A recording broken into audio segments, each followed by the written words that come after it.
Perfectly valid if it's just for entertainment. If you can entertain and educate, that's better.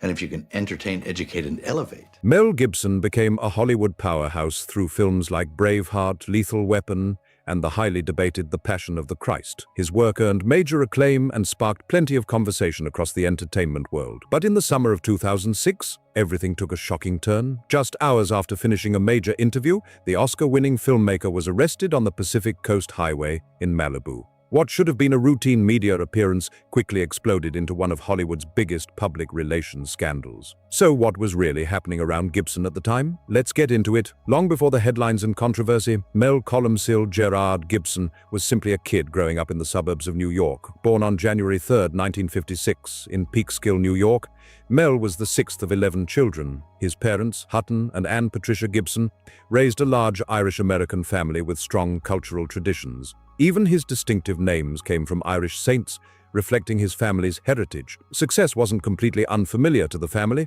His grandmother was a respected opera singer, while his grandfather built considerable wealth in the tobacco business.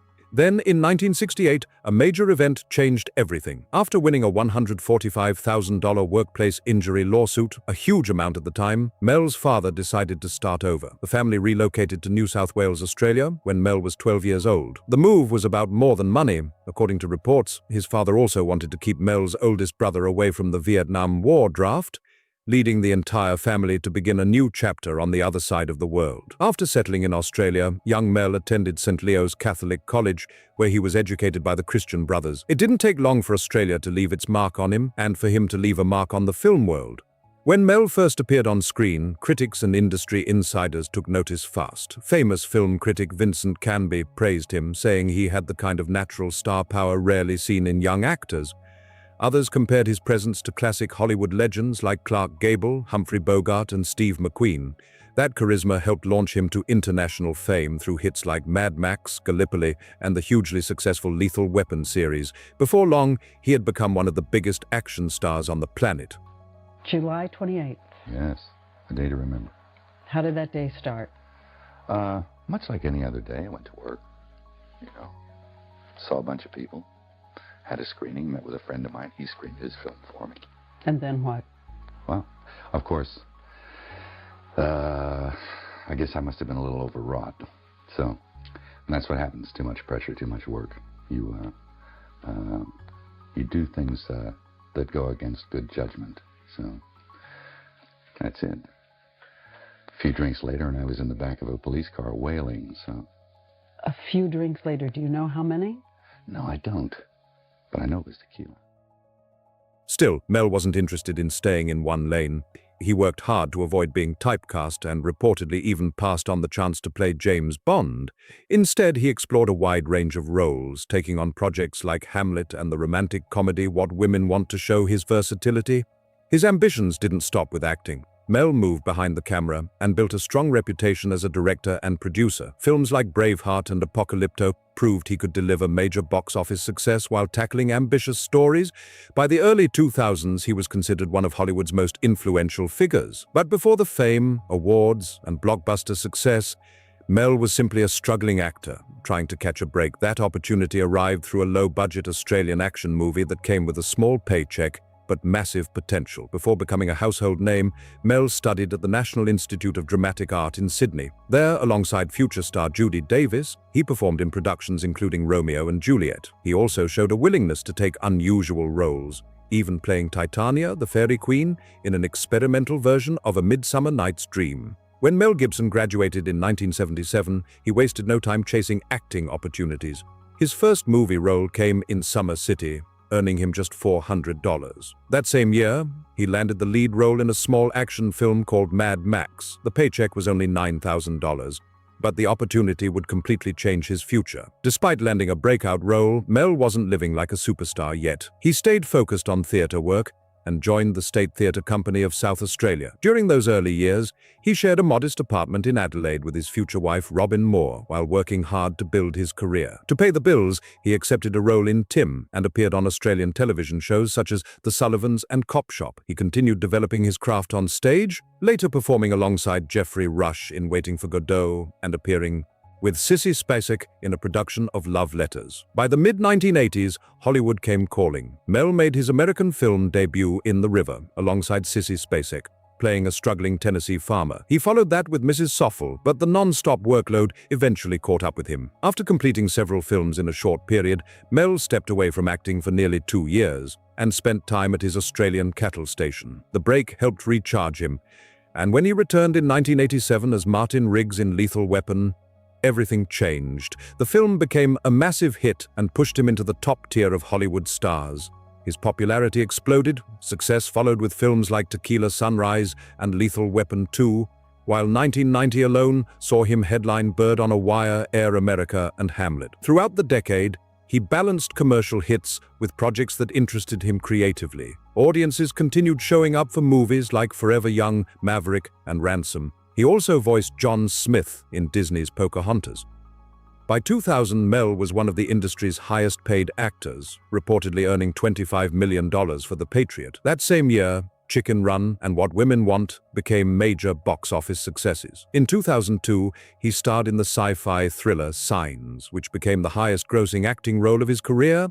Yet even as his success reached another level, Mel seemed less interested in fame. During the film's promotional tour, he revealed that he no longer had a strong desire to be a movie star and would only return for projects he considered truly special. Mel meant it when he said he wanted to focus on filmmaking. Rather than staying only in front of the camera, he shifted his attention behind the scenes. Years earlier, studio executives had encouraged him to direct. How long had you been drinking again? A couple months. Years go by, you're fine. And then all of a sudden, in a heartbeat, in an instant, on an impulse, somebody shoves a glass of mezcal in front of your nose and says, "It's from Oaxaca." And you go, "What?" And it's burning its way through your esophagus, and you go, "Oh man, what did I do that for? Can't put the toothpaste back in the tube." Were you drinking from the open bottle of tequila in the car? I had a couple of slugs. And he eventually launched Icon Productions to gain more creative control over his projects. His directing debut came with The Man Without a Face in 1993, but it was Braveheart that truly changed everything. The film became a major success and earned Mel the Academy Award for Best Director, putting him among Hollywood's top filmmakers. Never afraid to take risks, Mel directed The Passion of the Christ in 2004. Filmed in Aramaic and Latin, the project sparked intense public debate, but also became a huge box office success, earning hundreds of millions of dollars in the United States alone. He followed it up with Apocalypto in 2006, another ambitious historical drama with a unique style. However, as his directing career gained momentum, his public image faced serious challenges. A series of highly publicized controversies and personal incidents drew widespread criticism. In 2010, after a recording involving a dispute with his former girlfriend became public, his agency, William Morris Endeavor, ended its relationship with him. Opportunities became harder to find. Reports also noted that he was removed from a planned role in The Hangover Part 2 after objections from members of the production team. Instead of leading major blockbusters, he appeared in smaller action films such as Machete Kills and The Expendables 3. Still, Mel continued working and gradually rebuilt parts of his career. He directed the acclaimed war film Hacksaw Ridge in 2016 and later returned with Flight Risk. But while Gibson found a path back into the industry, the actor who... If the police officer had been black... Maybe. I don't know. What would you have said? Who knows? I'd have to get loaded again and tell you, and then be in those conditions again, because it's unpredictable what's going to come flying. Starred in his most controversial film faced a far different outcome, with that project's success reportedly coming at a significant professional cost. The movie that changed everything. Why The Passion of the Christ sparked so much debate. When Mel Gibson released The Passion of the Christ in 2004, the reaction was explosive. The film focused on the final hours of Jesus' life, with Jim Caviezel in the lead role, and it immediately became one of the most talked-about movies of the decade. Supporters praised it as a powerful expression of faith, while critics argued it was excessively graphic and controversial.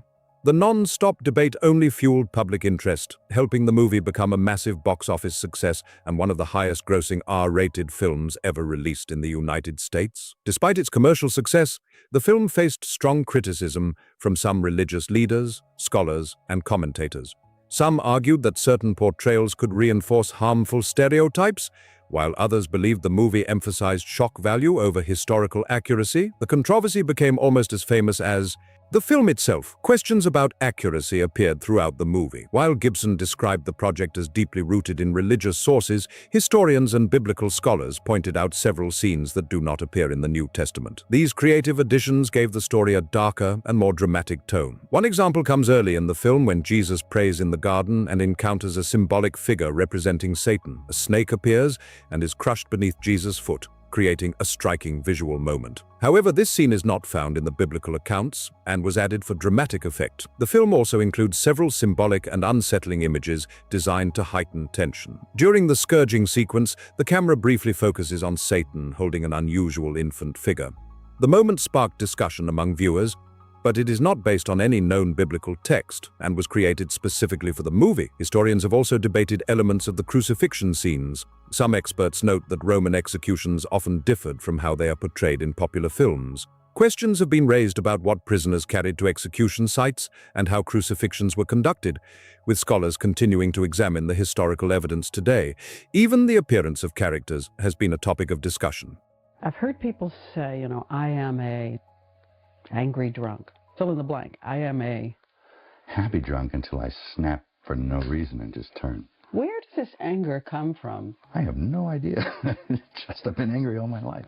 And I try not to have it manifest itself, You try and keep a lock on it. And it really isn't, it's real back there someplace. And,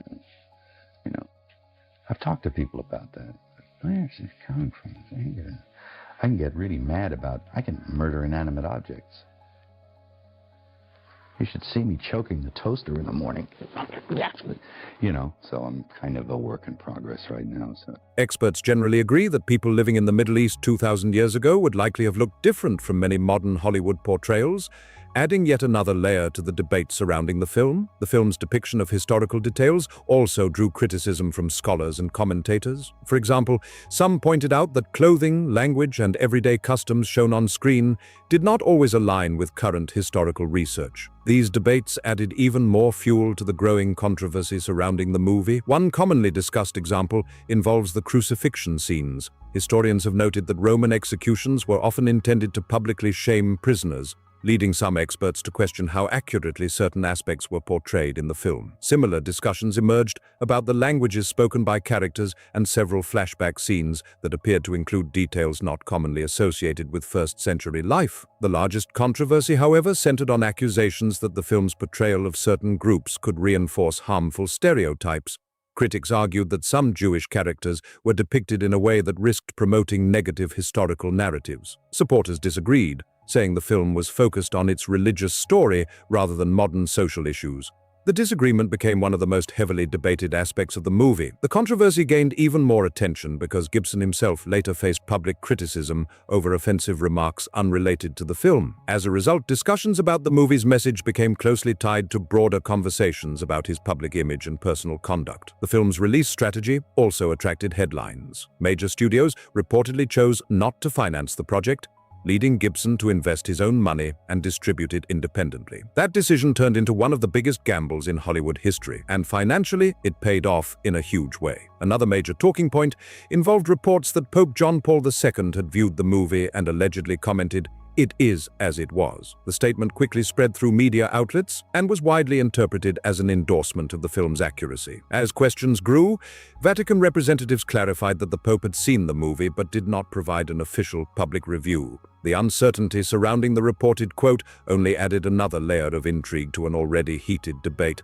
What almost everyone agreed on was the film's intense depiction of violence. Many viewers found the scenes deeply emotional, while others felt the graphic imagery was overwhelming. The reactions were strong and widespread, making the movie impossible to ignore. Yet, while the controversy helped keep the film in the spotlight, many believe its impact on lead actor Jim Caviezel's career became a story of its own.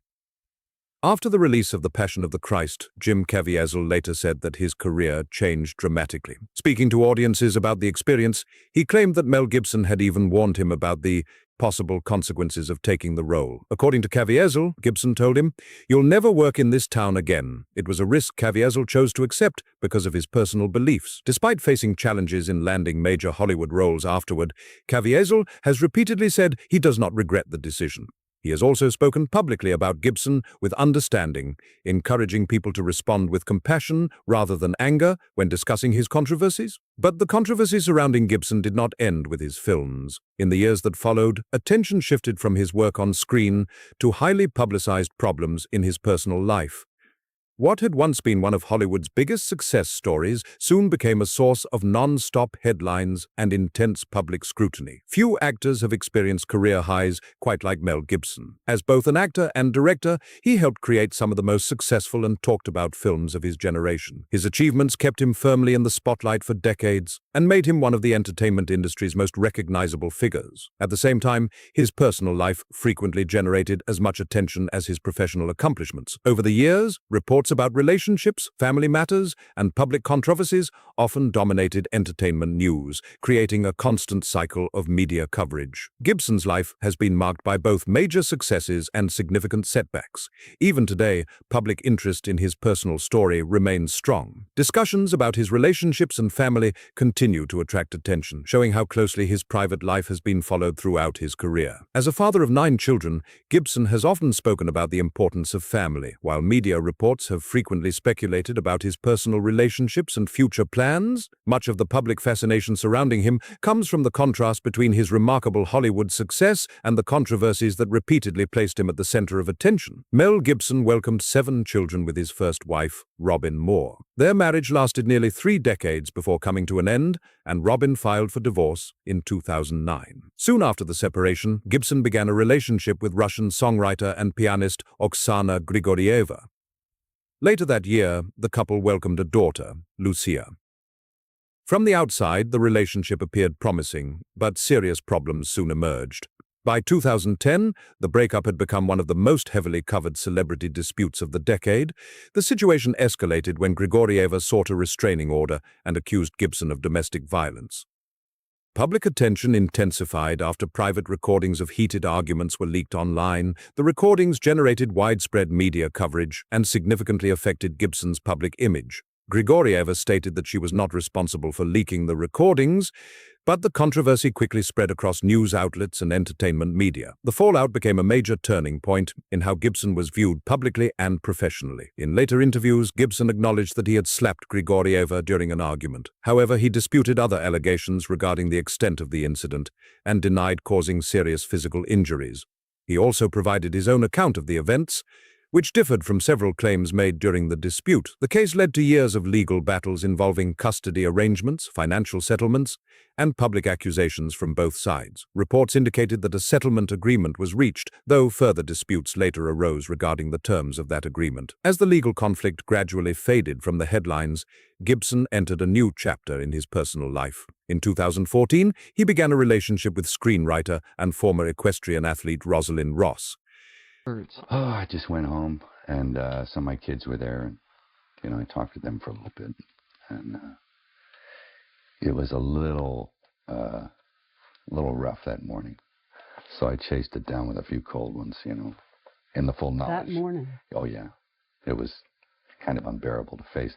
So it was something I thought, well, this is it. This will be the end of it, but I just have to get through this morning, But wait a minute, you talked to your kids while you were slugging down more to get through it? You're not operating well, but you have to do something. I mean, I wasn't sort of flashing in front of them or anything, but... What do you say? Is I'm sorry? Yeah, you do.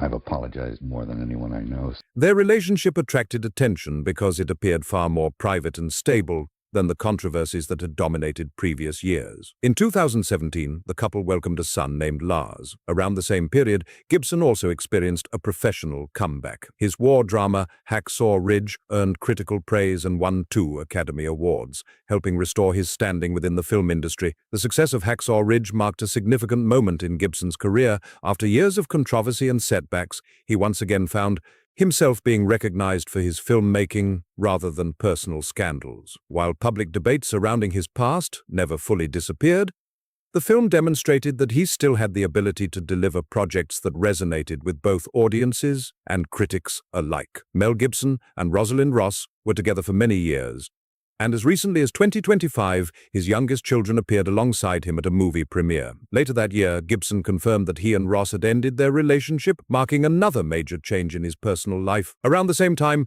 reports surfaced about the death of actress Nadia Fares, who had worked with Gibson on the 2022 thriller On the Line. Fares passed away at age 57 after a medical emergency in Paris. News of her death shocked many people who knew her and followed her career. Some media outlets speculated that Gibson and Fares had grown especially close in recent years.